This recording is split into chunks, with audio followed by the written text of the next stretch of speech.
ഒന്നുറക്കെ പറഞ്ഞേ ഹല്ലേലൂയ. അവർ സംസാരിക്കുകയും വാദിക്കുകയും ചെയ്തുകൊണ്ട് പോകുമ്പോൾ യേശുവും അടുത്തെത്തി അവരോടൊപ്പം യാത്ര ചെയ്തു. എന്നാൽ അവനെ തിരിച്ചറിയാൻ കഴിയാത്ത വിധം അവരുടെ കണ്ണുകൾ മൂടപ്പെട്ടിരുന്നു. അവൻ അവരോട് ചോദിച്ചു, എന്തിനെക്കുറിച്ചാണ് നിങ്ങൾ സംസാരിക്കുന്നത്? അവർ മ്ലാനവദനരായി നിന്നു. അവരിൽ ക്ലെയോപ്പാസ് എന്നു പേരായവൻ, ഉറക്കെ വായിക്കൂ, അവനോട് ചോദിച്ചു, ഈ ദിവസങ്ങളിൽ ജെറുസലേമിൽ നടന്ന സംഭവമൊന്നും അറിയാത്ത അപരിചിതനാണോ നീ? ഈ ദിവസങ്ങളിൽ ഇവിടെ നടന്ന കാര്യങ്ങളൊന്നും അറിയാത്ത അപരിചിതനാണോ നീ? ഒന്നും അറിയാത്തതുപോലെ കർത്താവ് ചോദിച്ചു, ഏത് സംഭവങ്ങൾ? നമ്മളായിരുന്നു എന്നാ പറഞ്ഞേനെ? എടേ, ഞാനാണ് അതിൻ്റെ ഹീറോ. അതെൻ്റെ ജീവിതത്തിൽ നടന്ന സംഭവങ്ങളാണ്, നിങ്ങൾ എന്നെ പറയുന്നത് എന്ന് നമ്മൾ പറഞ്ഞേനെ. എന്നാൽ കർത്താവ് ഒന്നും അറിയാത്തതുപോലെ പറഞ്ഞ് അവൻ ചോദിച്ചു, ഏത് സംഭവങ്ങൾ? അതെന്തിനാ അങ്ങനെ ചോദിച്ചേ? ഇതിപ്പോൾ കർത്താവിന് ഓൾറെഡി അറിഞ്ഞൂടെ? അതായത് നമ്മളൊരു കാര്യം മനസ്സിലാക്കേണ്ടത്, നമ്മുടെ ജീവിതത്തിൽ നമ്മൾ കടന്നു പോകുന്ന അനുഭവങ്ങൾ ദൈവത്തിന് നമ്മൾ പറയാതെ തന്നെ അറിയാമെങ്കിലും ദൈവം നമ്മളിൽ നിന്ന് പ്രതീക്ഷിക്കുന്നുണ്ട്, നമ്മുടെ വായിൽ നിന്ന് നമ്മൾ എന്താണ് കടന്നു പോകുന്നതെന്ന് അവൻ അറിയണമെന്ന്. ഞാൻ ആലോചിച്ചിട്ടുണ്ട്, എന്തിനാണ് ഈ പിടിവാശി? കർത്താവേ, നിനക്കെല്ലാം അറിയാലോ. ഞാൻ ചോദിക്കട്ടെ നിങ്ങളോട്, ആദവും ഹവ്വയും പാപം ചെയ്തെന്ന് അറിഞ്ഞിട്ടല്ലേ കർത്താവ് വന്ന് നീ പഴം പറിച്ച് തിന്നോ എന്ന് ചോദിച്ചത്? അറിഞ്ഞിട്ടല്ലേ? അതെ. പിന്നെ ഞാൻ ചിന്തിച്ചിട്ടുണ്ട്, ആദവും ഹവ്വയും പാപം ചെയ്യുമെന്ന് അറിയാമായിരുന്നിട്ടല്ലേ ഈ പഴം പറിക്കില്ലെന്ന് പറഞ്ഞേ? അതും അറിയാം. എന്നിട്ട് ഒന്നും അറിയാത്തതുപോലെ വന്നിട്ട്, തിന്നരുതെന്ന് ഞാൻ നിന്നോട് പറഞ്ഞ മരത്തിൻ്റെ പഴം നീ തിന്നോന്ന് മീശയൊക്കെ പിരിച്ചിട്ട് ഇങ്ങനെ തമിഴ് സിനിമയിലെ വില്ലൻ്റെ കൂട്ട് ഇങ്ങനെ നിന്ന് കണ്ണൊക്കെ ചുമപ്പിച്ച് അങ്ങനെ നിന്നിട്ട്, അതെന്തിനാണ് കർത്താവേ അങ്ങനെ? എന്തിനാണ്? അതായത് നമ്മുടെ ജീവിതത്തിലെ ഏത് കാര്യങ്ങളും നമ്മൾ കാണുന്ന ഒരു പെർസ്പെക്റ്റീവിൽ നമ്മൾ ദൈവത്തിൻ്റെ അടുത്ത് അവതരിപ്പിക്കുമ്പോഴാണ് ദൈവം കാണുന്ന ഒരു പെർസ്പെക്റ്റീവിൽ ദൈവം അത് നമുക്ക് പറഞ്ഞു തരുന്നത്. നിങ്ങൾക്ക് മനസ്സിലായി ഞാൻ എന്താ പറഞ്ഞത്? അതായത് നമ്മുടെ വ്യൂ പോയിന്റ് നമ്മൾ അവനോട് പറയുമ്പോഴാണ് അവൻ അവൻ്റെ വ്യൂ പോയിന്റ് നമ്മളോട് പറയുന്നത്. ഇതെപ്പോഴും ഒരു പേഴ്സണൽ കോൺവെർസേഷനാണ്. പ്രാർത്ഥനയിൽ നമ്മൾ ദൈവത്തോട് നമ്മുടെ അവസ്ഥ, ബൈബിളിൽ അങ്ങനെ ഒരു വചനമുണ്ട്, എൻ്റെ അവസ്ഥ എൻ്റെ കർത്താവിനോട് ഞാൻ വിവരിച്ചു. എൻ്റെ അവസ്ഥ ഞാൻ വിവരിച്ചു. എന്ത് മനോഹരമായിട്ടാണ് പറഞ്ഞിരിക്കുന്നത്. ഞാൻ എൻ്റെ അവസ്ഥ എന്താണെന്ന് വിവരിച്ചു. ഇപ്പം നിങ്ങൾ ഒരു ക്രൈസിസിലാണെങ്കിൽ നിങ്ങളുടെ അടുത്ത് ഒരാൾ വരുമ്പോൾ, അതേ ത്രേസ്യാമേ, ഒരു വലിയ പ്രയാസം ഉണ്ടടി, അത് ഈ കഴിഞ്ഞ ദിവസം അങ്ങനെ ഒരു കാര്യം നടന്നു, ഒരു 3-4 ദിവസം മുമ്പാണ് അത് അറിഞ്ഞത്, ഒട്ടും പ്രതീക്ഷിച്ചില്ലായിരുന്നു, അത് ഈ കാണുന്നവർ ഇങ്ങനൊരു പണി ഒപ്പിക്കുമെന്ന് ഞാൻ അറിഞ്ഞില്ല എന്ന് പറഞ്ഞിട്ട് നമ്മൾ അതിൻ്റെ ഡീറ്റെയിൽസ് മുഴുവൻ പറയില്ലേ? ദൈവത്തോട് പറയുമ്പോൾ എൻ്റെ പ്രിയപ്പെട്ട സഹോദരങ്ങളെ, നമ്മൾ ഇങ്ങനെ ഹൃദയം തുറന്ന് കർത്താവിനോട് സംസാരിക്കണം. അനേകം പേർക്ക് പ്രാർത്ഥിക്കേണ്ടത് എങ്ങനെയാണെന്ന് അറിഞ്ഞുകൂടാ. ആളുകൾ ഒത്തിരി പേര് ചോദിക്കുന്ന ചോദ്യമാണ്, അച്ഛാ എനിക്ക് പ്രാർത്ഥിക്കണം, എങ്ങനെ പ്രാർത്ഥിക്കുന്നത്? ഞാൻ പറഞ്ഞു തരട്ടെ പ്രാർത്ഥിക്കേണ്ടത് എങ്ങനെയാന്ന്. കർത്താവിൻ്റെ അടുത്തിരുന്നിട്ട് ഈ ഉള്ളിലുള്ളതെല്ലാം അതുപോലെ അങ്ങ് പറയുക. അതിന് പ്രാസവും വ്യാകരണവും ഭാഷയും അതിൻ്റെ വാക്യങ്ങളും അതിൻ്റെ ഭംഗിയൊന്നും നോക്കണ്ട നിങ്ങൾ. അഖിലാണ്ട കടാഹങ്ങളെ സൃഷ്ടിച്ചണ്ട കടാഹങ്ങളുടെ പരമ്പൊരുളായ വിധാതാവായ ദൈവം തമ്പുരാനെ, പഞ്ചഭൂതങ്ങളുടെ ആകത്തുകയെ എന്നൊക്കെ അതൊന്നും പറയണ്ട. എന്ത് പറഞ്ഞാൽ മതി? അതായത് നമുക്കറിയാവുന്നത് പോലെ പറഞ്ഞു. പണ്ടൊരു മെത്രാൻ കപ്പലിൽ യാത്ര ചെയ്ത് കപ്പലൊരു ദ്വീപിൽ ചെന്നപ്പോൾ, അവിടെ ചെന്ന് 10 മിനിറ്റ് ഫ്രീ കിട്ടിയപ്പോൾ മെത്രാച്ചൻ ചെന്നിട്ട്, പിതാവ് ചെന്നിട്ട് അവിടെയുള്ള മത്സ്യബന്ധന തൊഴിലാളികളോട് സുവിശേഷം പ്രസംഗിക്കാൻ വേണ്ടി പോയി. അപ്പോൾ അവരോട് ചെന്നിട്ട് സുവിശേഷം പ്രസംഗിക്കാൻ വേണ്ടി അദ്ദേഹം പറഞ്ഞു, ഞാൻ ക്രിസ്ത്യനാണ്, ഞാൻ ഞങ്ങളുടെ ഗോസ്പൽ സുവിശേഷം പറയാൻ പോവാണ്. അപ്പോൾ അവർ പറഞ്ഞു, ഈശോയുടെ ആളാണോ ചോദിച്ചു. അപ്പോൾ മെത്രാച്ചൻ പറഞ്ഞു, പിതാവ് പറഞ്ഞു, നിങ്ങൾക്ക് ഈശോയെ അറിയാമെന്ന് ചോദിച്ചു. ഞങ്ങൾക്ക് ഈശോയെ അറിയാമെന്ന് പറഞ്ഞു. ഞങ്ങൾ പ്രാർത്ഥിക്കുന്നത്, ഞങ്ങൾ ദൈവത്തോട് പ്രാർത്ഥിക്കും. നിങ്ങൾ എന്താ പ്രാർത്ഥിക്കുന്നത്? ഞങ്ങളിങ്ങനെ പ്രാർത്ഥിക്കുന്നത്, കർത്താവേ, നിങ്ങളും 3 പേര്, ഞങ്ങളും 3 പേര്, ഞങ്ങളെ അനുഗ്രഹിക്കണേ. ഇവർ 3 പേരാണ്. അപ്പോൾ അവ ചോദിച്ചു, മെത്രാച്ചൻ ചോദിച്ചു, എങ്ങനെ നിങ്ങൾ പ്രാർത്ഥിക്കുന്നത്? ഞങ്ങൾ വർഷങ്ങളായിട്ട് ഞങ്ങൾ ഇങ്ങനെ പ്രാർത്ഥിക്കുന്നത്, ദൈവമേ നിങ്ങളും 3 പേര്, ആരൊക്കെയാ? ഞങ്ങളും 3 പേര്, ഞങ്ങളെ കാത്തോണേ. ഇതാണ് ഞങ്ങളുടെ പ്രാർത്ഥന. മെത്രാച്ചൻ പറഞ്ഞു, നോൺസെൻസ്. നിങ്ങൾ കത്തോലിക്ക തിരുസഭയുടെ, നിങ്ങൾ കാറ്റഗിസം കാത്തലിക് ചർച്ച് വായിച്ചിട്ടുണ്ടോ? അവർ പറഞ്ഞു, ഇല്ല, അങ്ങനെ ഒരു സംഭവം ഉള്ളതെന്ന് പോലും ഞങ്ങൾക്ക്.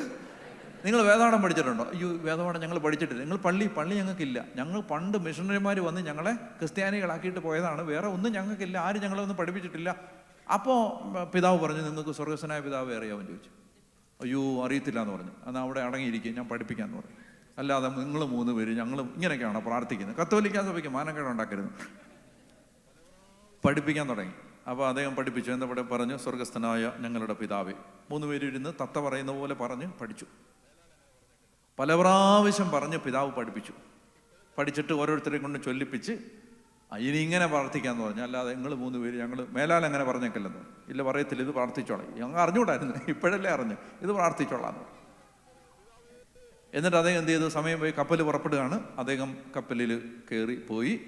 കുറച്ച് ദൂരം കൊണ്ട് മുന്നോട്ട് പോയപ്പോൾ ഭയങ്കര വിളി കേൾക്കാൻ പറയുന്നു, പിതാവേ പിതാവേ പിതാവേ, ഒന്ന് നിൽക്കണേ. അപ്പം അദ്ദേഹം കപ്പലിൻ്റെ മുകൾത്തട്ടിൽ നിന്ന് നോക്കുമ്പോൾ ഇവന്മാർ 3 എണ്ണം വെള്ളത്തിന് മേളിൽ കൂടെ ഓടി വരികയാണ്. പിതാവേ, എങ്ങനെ വരുതേ? വെള്ളത്തിന്റെ മേളിൽ കൂടെ ഓടി വരികയാണ്. പിതാവേ. പിതാവ് വീഴാതിരിക്കാൻ പിടിച്ചു നിന്നു. വെള്ളത്തിന് മേളിൽ കൂടെ ഓടി വരികയാണ്. എന്നിട്ട് പറഞ്ഞു, പിതാവേ, മറ്റേ ആ അങ്ങയുടെ നാമം പരിശുദ്ധ, അത് കഴിഞ്ഞിട്ടുള്ള സെന്റൻസ് മറന്നുപോയെന്ന് പറഞ്ഞു. അതൊന്ന് പഠിപ്പിക്കാമോ എന്ന് ചോദിച്ചു. പിതാവ് അവരോട് പറഞ്ഞു, മക്കളെ, നിങ്ങൾ എങ്ങനെ ഇങ്ങോട്ട് വന്നേ? ഞങ്ങളിങ്ങനെ മേളിൽ കൂടെ, വെള്ളത്തിന് മേളിൽ കൂടെ ഓടി. നിങ്ങൾ മറ്റേ പ്രാർത്ഥന ചൊല്ലിയാൽ മതിയെന്ന് പറഞ്ഞു. മറ്റേത്. പക്ഷേ കപ്പലുണ്ടായിട്ട് പോലും എനിക്ക് നേരെ നിൽക്കാൻ പറ്റുന്നില്ല.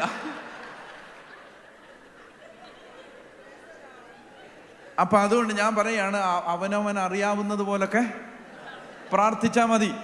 ലോകത്തുള്ള എല്ലാ പ്രെയർ ബുക്കും വാങ്ങിച്ച് കാശ് കളയരുത് കേട്ടോ. അതായത് എല്ലാ ധ്യാന കേന്ദ്രത്തിലും പ്രാർത്ഥനാ പുസ്തകമുണ്ട്.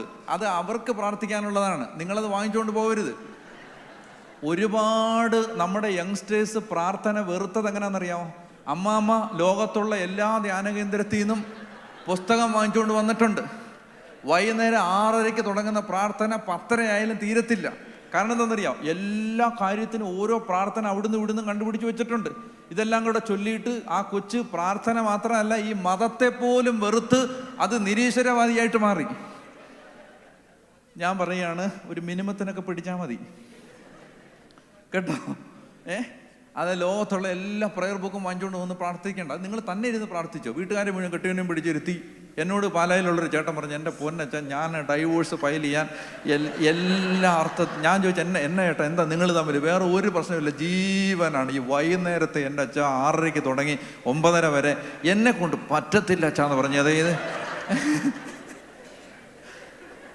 അപ്പോൾ അമ്മാമ്മമാരോട് എനിക്ക് പറയാനുള്ള, ഒരു മിനിമത്തിനൊക്കെ പിടിച്ചാൽ മതി കേട്ടോ.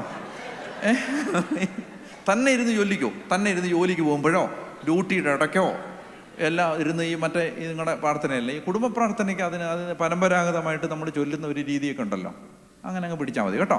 മറ്റേ തന്നെ ഇരുന്ന് എന്നിട്ട് പ്രാർത്ഥിക്കേണ്ടത് പുസ്തകത്തിൽ ഇങ്ങനെ ലോകത്തുള്ള എല്ലാ പ്രെയർ ബുക്കിലുള്ള പ്രാർത്ഥനകളല്ല. പ്രാർത്ഥിക്കേണ്ടത് നിന്റെ അവസ്ഥ കർത്താവിനോട് തുറന്ന് പറയുക. അറിയാവുന്ന പോലെ പറഞ്ഞാൽ മതി. കർത്താവേ, സഹിക്കാൻ പറ്റുന്നില്ല, എന്നെ കൊണ്ട് പറ്റുന്നില്ല, ഞാൻ എന്നാ ചെയ്യേണ്ടത്? എനിക്കൊരു വഴി കാണിച്ചതാ എൻ്റെ കർത്താവ്. എൻ്റെ അവസ്ഥ ഇതാണ്. ഞാൻ എന്തോരം വിശ്വസിച്ചതാണ് ഈ പെണ്ണിനെ, ഈ സ്ത്രീയെ ഞാൻ എന്തോരം വിശ്വസിച്ചതാണ്. എൻ്റെ ദൈവമേ, അവൾ എന്നെ ഇങ്ങനെ ചതിക്കുമെന്ന് ഞാൻ അറിഞ്ഞില്ല. അല്ലെ ഈ കെട്ടിയവനെ ഞാൻ എന്തോരം, എൻ്റെ ദൈവമേ, ഇയാളെ പൊന്നുപോലെ ഞാൻ കൊണ്ടു നടന്ന കർത്താവേ, ഇയാളിങ്ങനെ, എൻ്റെ ദൈവമേ, ഒരു പണി കൊടുക്കണേ കർത്താവേ.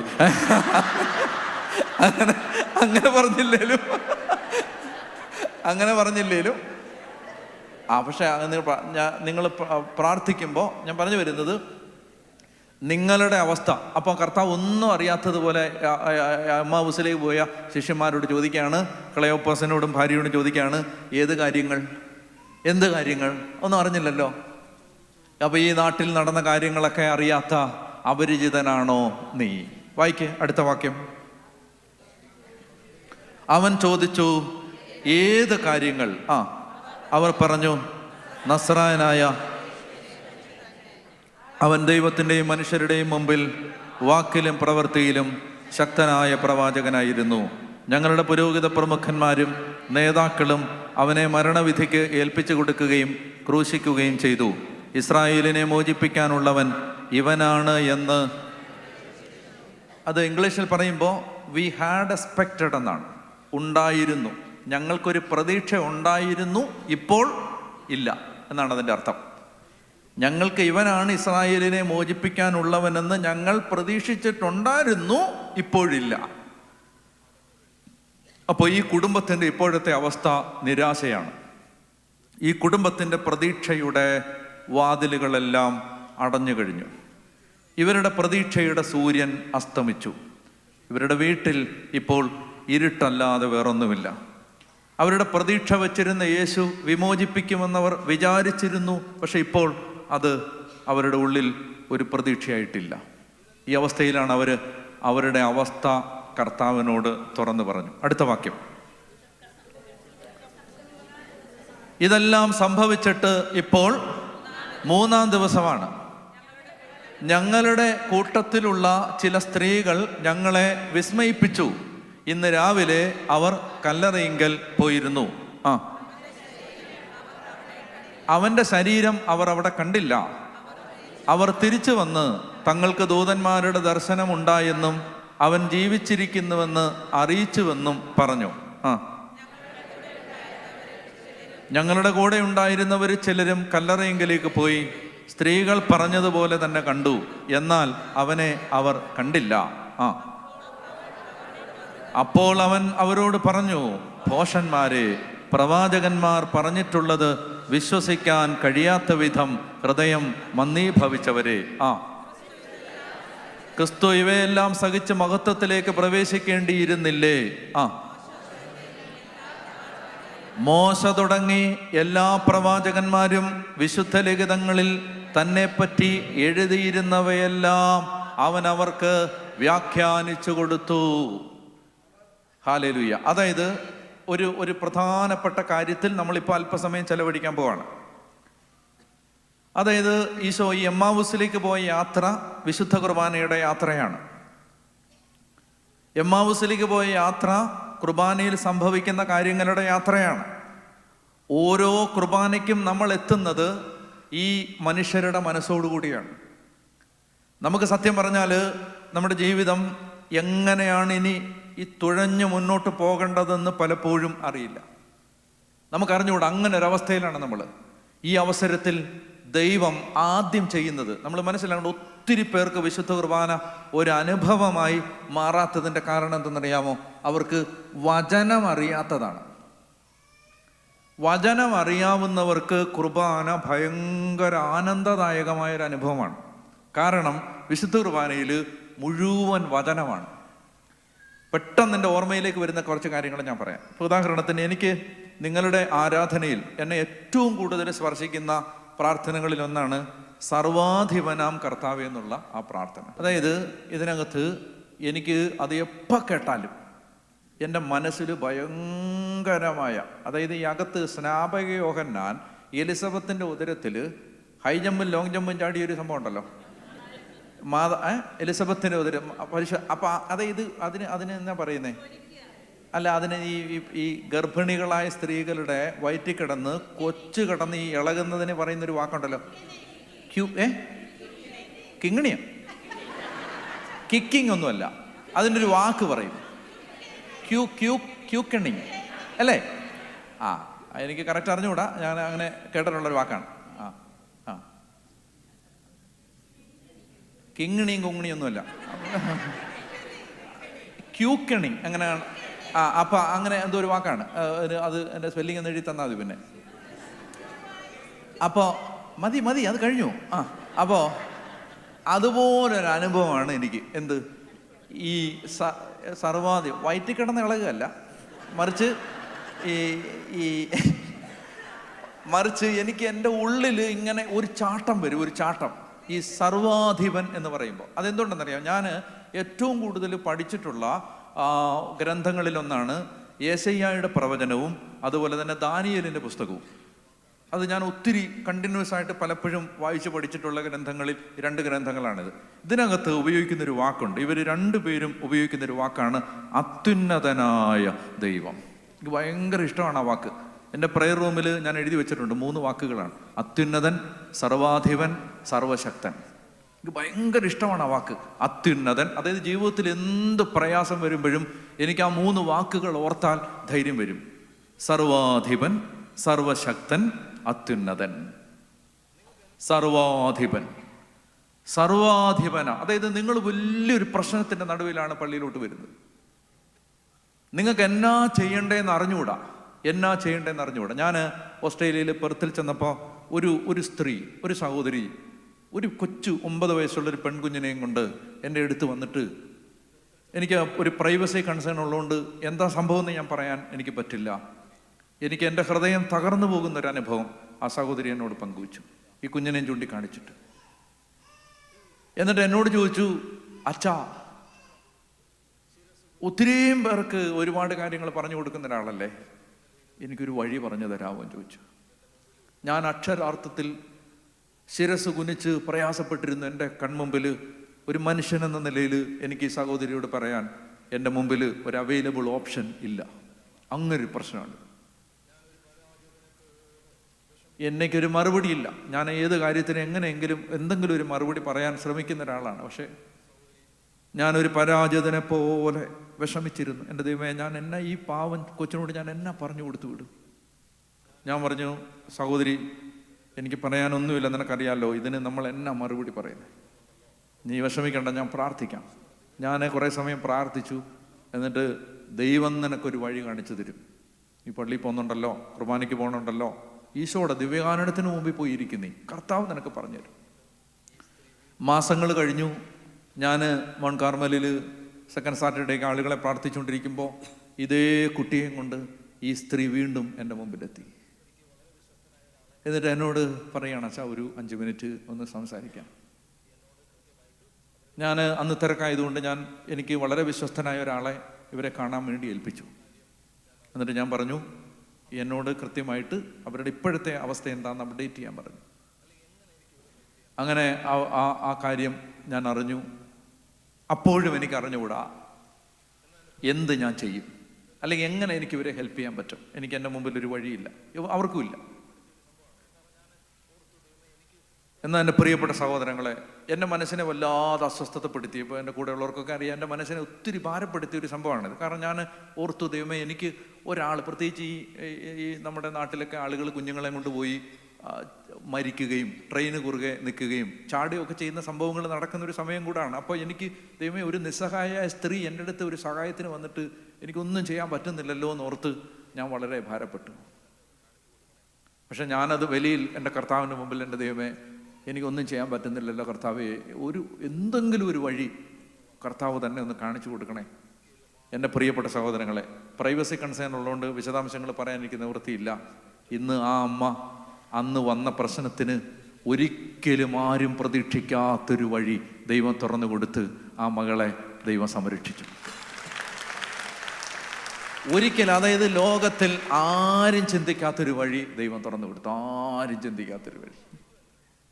ഇങ്ങനൊരു സംഭവമുണ്ട്. കാരണം എന്താണെന്നറിയോ? നമ്മൾ ആരാധിക്കുന്ന ദൈവം സർവാധിപനാം. സർവാധിപൻ, മനസ്സിലായോ? എനിക്ക് ചാടാൻ തോന്നുന്നു അതൊക്കെ കേൾക്കുമ്പോൾ. സർവാധിപൻ, സർവശക്തൻ, അത്യുന്നതൻ,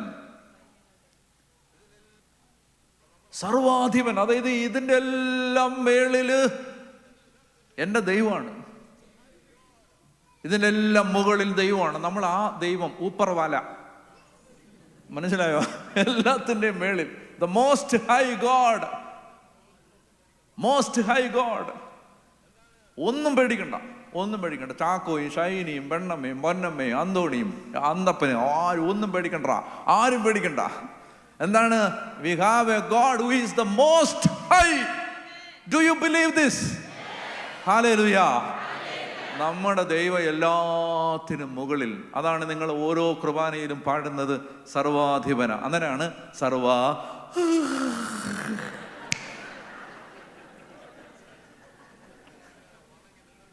നിങ്ങൾ മോസ്റ്റ് വൈബ്രന്റ് ആയിട്ട് നിൽക്കേണ്ട സമയമാണത്. ആ അൾത്താരയുടെ വരി അങ്ങോട്ട് തുറക്കപ്പെടുന്ന സമയത്ത് നമ്മൾ എങ്ങനെ വണങ്ങി നിന്നിട്ട്, സർവാധിപനാം കർത്താവേ, ഞാൻ കുമ്പിടുന്നെങ്കിൽ അത് നിന്റെ മുമ്പിൽ മാത്രം. ഞാൻ എൻ്റെ തല വണങ്ങുന്നെങ്കിൽ അത് നിന്റെ മുമ്പിൽ മാത്രം. കാരണം you have solution to every problem that I face. You have solution. Hallelujah. അങ്ങനെ കുർബാനയ്ക്ക് അങ്ങോട്ട് വന്ന് നിൽക്കുന്ന സമയത്ത് വഴികൾ, ഈ മറ തുറക്കപ്പെടുന്ന പോലെ വഴി തുറക്കപ്പെടും. അത് വിശ്വസിക്കണം. ഞാൻ പറഞ്ഞു, അത് വിശ്വസിക്കണം. അകത്ത് ഈ ബോധ്യം അകത്തോട്ട് അങ്ങ് കയറണം. കാരണം എല്ലാത്തിനും ദൈവത്തിൻ്റെ കയ്യിൽ വഴിയുണ്ട്. നമ്മൾ കുർബാനയിൽ ബലിപീഠത്തെ അങ്ങോട്ട് പിടിച്ചു കഴിഞ്ഞാൽ ഏത് പ്രശ്നവും അങ്ങോട്ട് മാറും. പിന്നെ അതിനകത്ത് ആ പ്രശ്നം ഓടും. ബലിപീഠത്തെ പിടിച്ചാൽ പിന്നെ അതിനൊരു സൊല്യൂഷനുണ്ട്. അപ്പോൾ അതുകൊണ്ട് ഓക്കെ, ഞാൻ പറഞ്ഞു വരുന്നത്, നമ്മൾ കുർബാനയ്ക്ക് വരുന്ന സമയത്ത് ഇപ്പോൾ ഒരു പാട്ട് ഇതാണ്, സർവാധിപൻ, സർവാധിപനാം കർത്താവേ. അതുപോലെ ഒത്തിരി വചനം അറിയാമെങ്കിൽ മാത്രമേ പ്രാർത്ഥനകളുടെ അർത്ഥം നമുക്ക് മനസ്സിലാകത്തുള്ളൂ. ഇപ്പോൾ ഉദാഹരണത്തിന് ഇങ്ങനെ ഒരു പ്രാർത്ഥന, നീതിയുടെ വാതിൽ ഞങ്ങൾക്കായി തുറക്കണമേ. എന്താ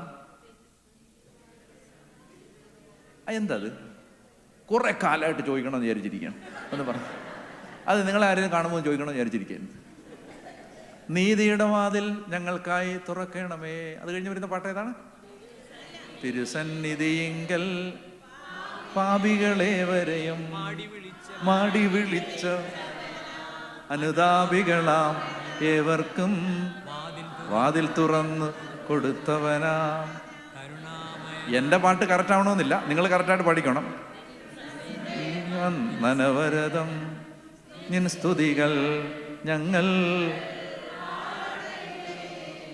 നീതിയുടെ വാതിൽ ഞങ്ങൾക്കായി, എന്താണത്? നീതിയുടെ വാതിൽ ഞങ്ങൾക്കായി തുറക്കണമേ. നിങ്ങൾക്ക് ജന്മത്തിൽ ഇത് മനസ്സിലാവാൻ പോണില്ല, നിങ്ങൾ ബൈബിൾ വായിച്ചിട്ടില്ലെങ്കിൽ. അതും ഇതും പറയരുത്.